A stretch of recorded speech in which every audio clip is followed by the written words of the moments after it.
বিসমিল্লাহির রহমানির রহিম। আমি মোহাম্মদ আরিফুর রহমান, সহকারী শিক্ষক, ফুটিবিলি উচ্চ বিদ্যালয়, লোহাগাড়া, চট্টগ্রাম। আজকে আমি স্থলবিদ্যুৎ নিয়ে নবম দশম শ্রেণী পদার্থবিজ্ঞান বইয়ের স্থলবিদ্যুৎ নিয়ে আলোচনা করব। শুরুতে আজকে আমাদের প্রথমে আলোচনা করব রোধ কি, এরপর স্থির রোধ কাকে বলে, পরিবর্তনশীল রোধ কাকে বলে, রোধের নির্ভরশীলতা কিসের উপর নির্ভরশীলতা সেটা, এরপর শ্রেণী ও সমান্তরাল রোধ ব্যাখ্যা করব। তাহলে আজকে আমি প্রথমে রোধ কি এই জিনিসটা আগে সংজ্ঞাটা করি। তড়িৎ প্রবাহকে বাধা দেওয়া, এটাই হলো রোধ। যে কোনো একটা তড়িৎ প্রবাহকে যে কোনো একটা পরিবাহীর মধ্যে যদি তড়িৎ প্রবাহকে বাধা দেওয়া হয় তাহলে সেটাই হলো রোধ। এরপরে আসি আমাদের রোধ দুই ধরনের হয়ে থাকে সাধারণত, একটা হলো স্থির রোধ আর একটা হলো পরিবর্তনশীল রোধ। স্থির রোধ কাকে বলে? যেই রোধের মানগুলো স্থির, নির্দিষ্ট, যেমন 1 ওহম, 2 ওহম, 3 ওহম, 4 ওহম, এরকম নির্দিষ্ট মানের যে রোধগুলা সেগুলো হলো স্থির রোধ। এরপর আর কতগুলো রোধ আছে, সেটা হলো পরিবর্তনশীল রোধ, যেগুলোর মানের নির্দিষ্ট সময়ের পর পর পরিবর্তন করা যায়। সেটা 1 ওহম থেকে 2 ওহম, 3 ওহম, নির্দিষ্ট ইচ্ছা মতো এখানে পরিবর্তন করা যায়, সেগুলো হলো পরিবর্তনশীল রোধ। এখানে রোধের একক হলো ওহম। বিজ্ঞানী ওহম তার নাম অনুসারে এই রোধের একক ওহম হয়েছে। এখানে চিহ্নটা হলো ওহম, চিহ্নটা এরকম বাংলায় লিখলে এটাকে ওহম। এটা বিজ্ঞানী ওহমের নাম অনুসারে এই রোধের একক ওহম হয়েছে। এরপর আসি আমাদের রোধের নির্ভরশীলতা। এখানে রোধ প্রধানত এখানে একটা নির্ভর করে দৈর্ঘ্যের উপর। এখানে রোধকে আর দিয়ে প্রকাশ করা হয়, আর সমানুপাতিক এল। এল মানে হলো দৈর্ঘ্য। এখানে দেখো রোধ যত বেশি হবে, এখানে মনে করে একটা থারের ক্ষেত্রে থার যত লম্বা হবে রোধের পরিমাণ তত বেশি। থার অথবা এরকম পরিবাহী যে কোনো একটা বস্তু যত লম্বা হবে রোধের পরিমাণ তত বেশি, আর থার যত ছোট হবে সেই ক্ষেত্রে রোধের পরিমাণ হবে কম। অর্থাৎ এখানে দেখো এল মানে এখানে দৈর্ঘ্য, অর্থাৎ এখানে দৈর্ঘ্যের উপর নির্ভর করে, অর্থাৎ রোধ দৈর্ঘ্যের সমানুপাতিক। তাহলে এখানে দেখো যে দৈর্ঘ্য যত বেশি লম্বা হবে সেই ক্ষেত্রে আমাদের রোধের পরিমাণ তত বেশি, আর দৈর্ঘ্য যত কম হবে রোধের পরিমাণ তত কম। আর একটা জিনিসের উপর নির্ভর করে, সেটা হলো ক্ষেত্রফলের উপর। আর সমানুপাতিক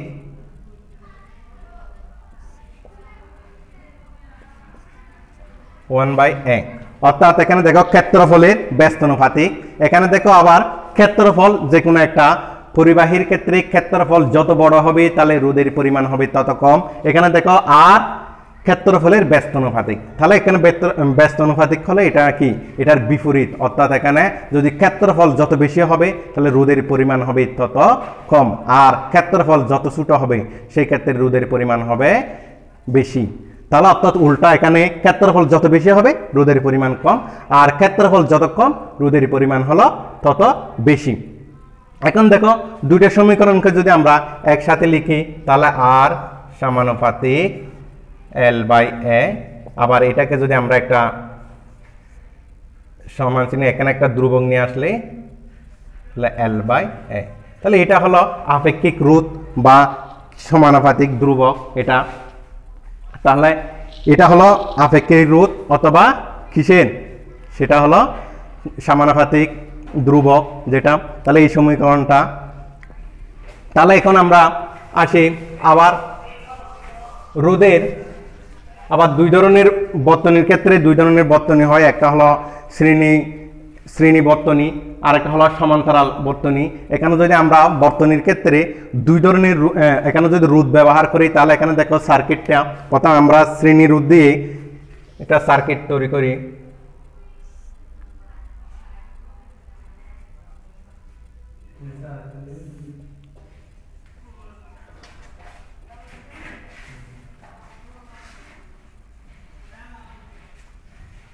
তাহলে এখানে দেখো আমরা তিনটা রোধ দিলাম, এটাকে যদি আমরা নাম দিই R1, R2, R3, তাহলে এখানে আমরা একটা ব্যাটারি দিই।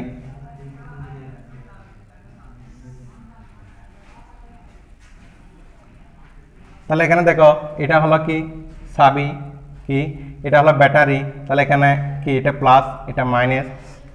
তাহলে এখানে দেখো ব্যাটারির ক্ষেত্রে এখানে চিহ্ন হলো, এখানে যেটা বড় করা আছে দাগ সেটা হলো পজিটিভ, আর যেটা ছোট সেটা হলো নেগেটিভ। তাহলে এখানে একটা যদি হয় সেক্ষেত্রে হলো কোষ, আর যদি কয়েকটা কোষের সমষ্টি হলো ব্যাটারি।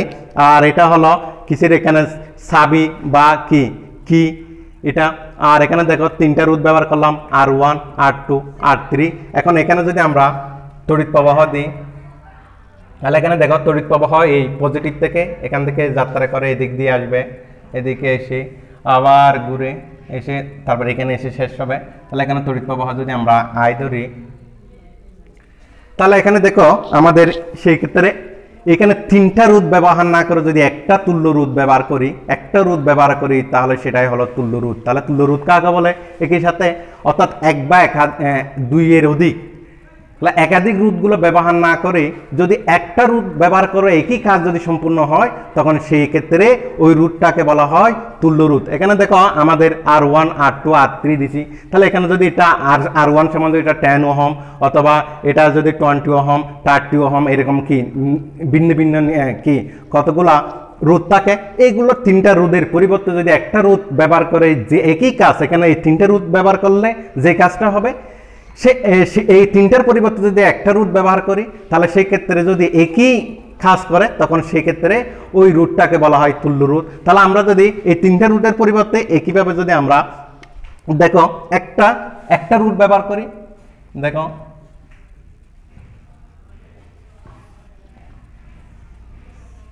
তাহলে কিভাবে এখানে ব্যাটারি দিই, তারপর চাবি দিলাম,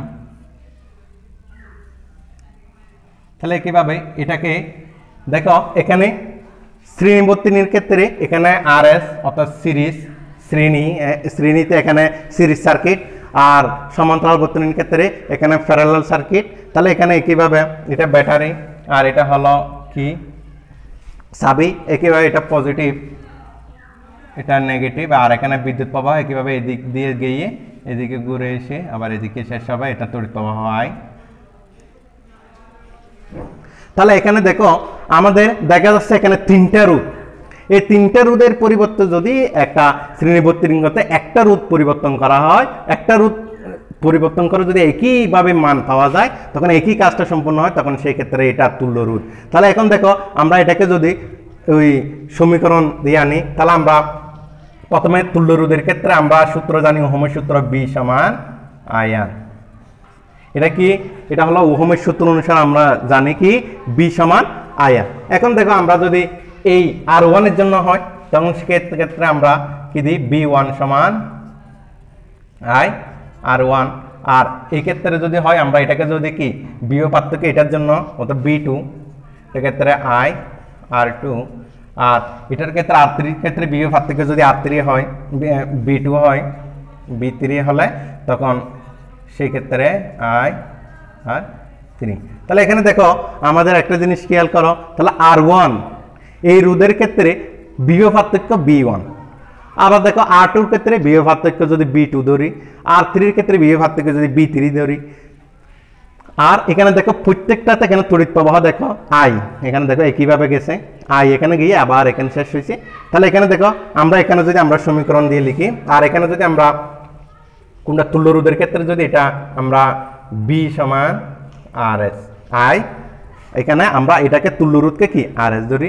তাহলে এখানে দেখো টোটাল আমাদের B সমান যদি কি হয় B1 যোগ B2 যোগ B3 হয়, তাহলে এখন মান যদি বসাই দিই, তাহলে এখানে এটা B সমান তুল্য রোধের ক্ষেত্রে I RS, B1 সমান I R1 plus I R2 plus I R3, তাহলে বা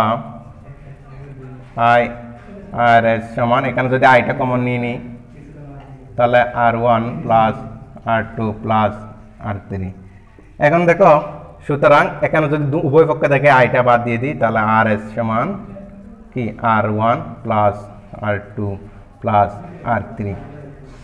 তাহলে এখন দেখো তোমরা এখন সিরিজ সার্কিটের ক্ষেত্রে যদি আর এস সমান R1 plus R2 plus R3 যদি তিনটা রুট আমরা ব্যবহার করি, তাহলে একইভাবে আমরা দেখতেছি এখানে তিনটা যোগ করলে যত মান পাবো সেটা বসা দিলে একই মানটা, অর্থাৎ এখানে যদি আমরা 10 ওহমের, এখানে যদি 20 ওহম এবং 30 ওহমের তিনটে রোধ, তাহলে এই তিনটা রোধকে যদি আমরা যোগ করি কত হয় 10, 10 আর 20 এ 30, 30 আর 30 এ 60, তাহলে এখানে 60 ওহমের একটা রোধ যদি এখানে আমরা দিই তাহলে একই কাজটা এখানে সম্পূর্ণ হবে। তাহলে এখানে দেখো আমরা ব্যবহার করছি কি R1 এর ক্ষেত্রে বিভব পার্থক্য B1, এখানে কি R2 এর ক্ষেত্রে বিভব পার্থক্য B2, আর R3 ক্ষেত্রে বিভব পার্থক্য হলো B3, আর এখানে তড়িৎ প্রবাহ এখানেও একই I, এখানে হলো তড়িৎ প্রবাহ I, আর এখানে হলো আমরা B সমান IRS, তুল্য রোধের ক্ষেত্রে আমরা বিভব পার্থক্য B সমান কি লিখছি IRS। তাহলে এইভাবে আমরা এটা তাহলে শ্রেণী বর্তনীর ক্ষেত্রে তুল্য রোধ হলো এটা। এখন আসি আমরা, তাহলে এইভাবে যদি তোমরা দেখো এখানে প্রশ্নের মধ্যে যদি আসে ফর এখানে দেখো শ্রেণী বর্তনীর ক্ষেত্রে যে জিনিসটা দেখো R1 এর প্রথম প্রান্ত এখানে, শেষ প্রান্ত এখানে, আবার দেখো দ্বিতীয় রোধের প্রথম প্রান্ত এখানে, শেষ প্রান্ত এখানে, আবার দেখো তৃতীয় রোধের প্রথম প্রান্ত এখানে, এরপর শেষ প্রান্ত এখানে। অর্থাৎ এখানে মনে রাখবা ফর যদি বর্তনী রোধ আসে তখন সেক্ষেত্রে এটা মনে রাখতে হবে, সেটা হলো শ্রেণী বর্তনী। আর এখন দেখো যদি আমরা আবার সমান্তরাল বর্তনী যদি আলোচনা করি তখন সেক্ষেত্রে দেখো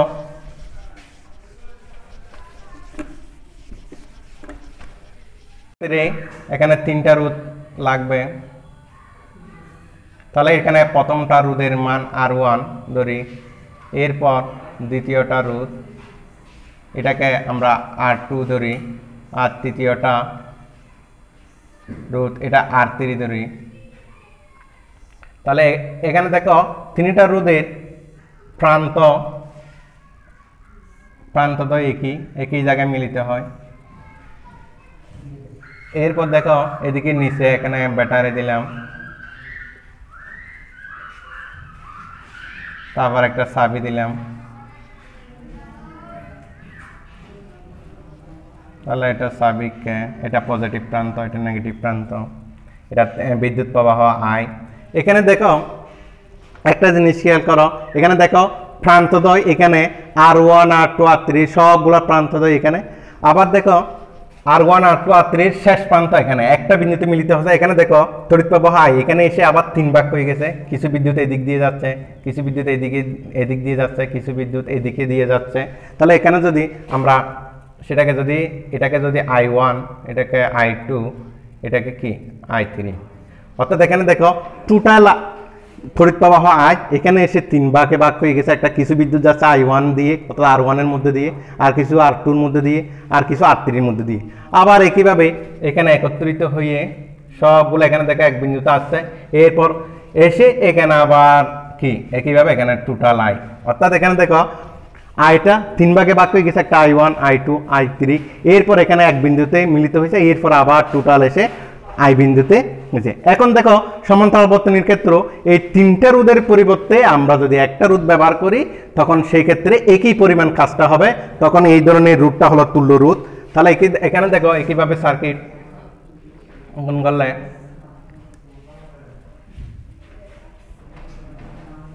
এখানে দেখো একটা তুল্য রোধ দিলাম, এরপর একটা ব্যাটারি, এবার একটা চাবি দিলাম, তাহলে এটাকে আর পি মানে প্যারালাল, পি দিয়ে প্যারালাল বোঝাবে।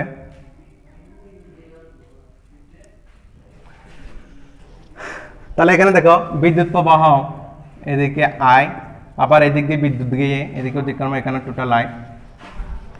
এখন দেখো আমাদের এই তিনটে রোধের পরিবর্তে R1, R2, R3 এই তিনটার পরিবর্তে প্যারালাল সার্কিটে একটা রোধ ব্যবহার করলে একই পরিমাণ কাজ সম্পূর্ণ হবে সেটা। এখন দেখো আমাদের এই ক্ষেত্রে বিভব পার্থক্যটা একই, দেখো এই বিন্দুতে এবং এই বিন্দু, এই দুই বিন্দুর বিভব পার্থক্য যদি আমরা B ধরি তাহলে আমরা ওহমের সূত্র অনুসারে আমরা কি জানি B সমান IR, তাহলে সুতরাং I সমান B বাই R। তাহলে এখন দেখো এরপর আমরা যদি I1 হয়, I1 হলে একইভাবে B বাই R1, I2 হলে B বাই R2, তারপর হলো I3 হলে B/R3। আর যদি এখানে তুল্য রোধের বেলায় এখানে আমরা এটাকে যদি RP দিই, অর্থাৎ I সমান B/RP। এখন দেখো আমাদের এখানে বিদ্যুৎ প্রবাহ I এটা এখানে এসে 3 ভাগে ভাগ হয়ে গেছে, তখন আমরা লিখতে পারি I সমান I1 যোগ I2 যোগ I3। এখানে দেখো আমাদের আইটা এখানে এসে এটা হলো টোটাল তড়িৎ প্রবাহ, এখানে এসে 3 ভাগে ভাগ হয়ে গেছে। তাহলে আমরা এই তিনটা তড়িৎ প্রবাহ যদি যোগ করি তাহলে আমরা টোটাল তড়িৎ প্রবাহটা পাচ্ছি। তাহলে আমরা সেই জন্য লিখতে পারি I সমান R1 plus R2 plus R3। এখন যদি আমরা মানগুলো বসাই দিই, এখানে দেখো I1 এর মান B/RP, আর I1 এর মান B সমান R1, I2 এর ক্ষেত্রে B/R2 প্লাস B/R3। এখন দেখো বা এখানে যদি আমরা B এটা ব্র্যাকেট দিয়ে লিখি 1/RP, আর একইভাবে এখানে দেখো প্রত্যেকটার ক্ষেত্রে উপরে B আছে, আমরা যদি Bটা কমন নিয়ে নিই তাহলে 1/R1 plus 1/R2 plus 1/R3।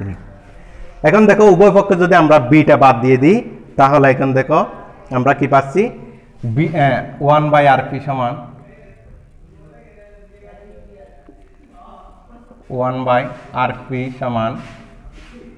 1/R1 plus 1/R2 plus 1/R3। তাহলে দেখো যদি তুল্য রোধের বেলায় আমাদের